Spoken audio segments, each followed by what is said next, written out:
наместо во маркет или на пазар, преку интернет. Среде енормен раст на цените, граѓаните сами се снаоѓаат и смислуваат начини како да купат поевтино, односно да продадат поефикасно.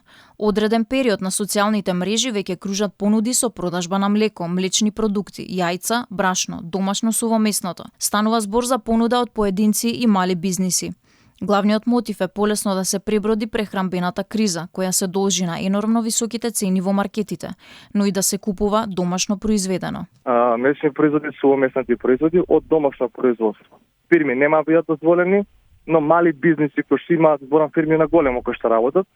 Сега имаме примери каде што има, да речеме, некоја мала месара која што е една, таа е, и се они цело семејство и си прават, меѓутоа имаат фирма месарница. Тоа може, меѓутоа цените на базарот мора да бидат поевтини, сериозно поевтини од она што го продаваат во месарницата. Продажбата наскоро ќе стане и официјална, под мотото "Време е за обединување". Во недела ќе се промовира така наречениот онлайн базар.